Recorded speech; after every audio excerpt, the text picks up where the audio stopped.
Is the market actually gonna crash? Are home prices coming down? Let me tell you right now, I've got your May market update.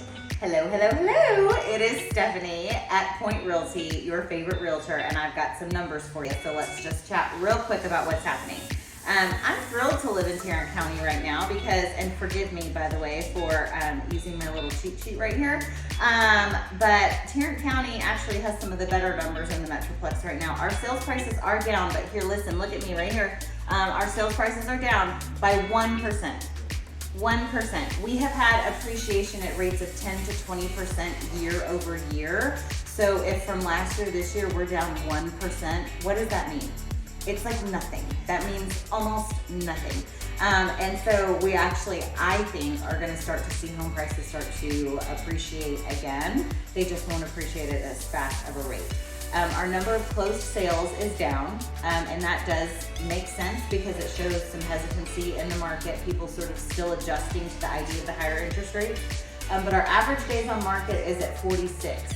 In some other areas of the Metroplex, you've got 62 days in Johnson County, 72 days in Ellis County, 51 days in Collin County. So we are second only to Dallas. Dallas is at 36 days, but we are at 40, what did I just say? 46. So really, in the big scheme of life, 46 days on the market as an average overall, again, is nothing. I know we were like at 12 and 15 and whatever in that crazy, crazy market.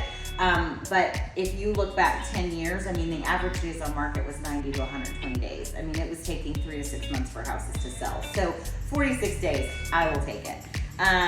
We have about 2 months of inventory. That means that if the market stopped right now, it would take us about 2 months to sell every single thing that's left on the market sitting today.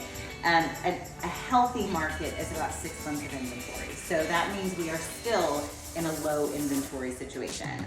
Johnson County is at 3 months. Every county is at 2 to 3 months. So let's talk average sales prices. Down 1% in Tarrant County. It's still $454,000. Who knew that North Texas would see average sales prices that high? If you'd asked me 10 years ago, I'd have been like, no way. But it's happening. So anyway, I just threw a whole bunch of information at you. These graphics that we use to share all of this data with you, they will all be attached. If you're watching this via email, it'll be in the email. If you're watching this on social media, it will be in the comments. If I am talking for too long and you're tired of the sound of my voice, then you should hit stop, but not before you comment, like, share, or if you have questions about your area specifically, or if you are interested in knowing a little bit more about what a purchase would look like in this market, please don't hesitate to reach out to us. We would love to talk to you. We are never too busy for you and cannot wait to talk to you. Thanks so much, y'all. Have a great week.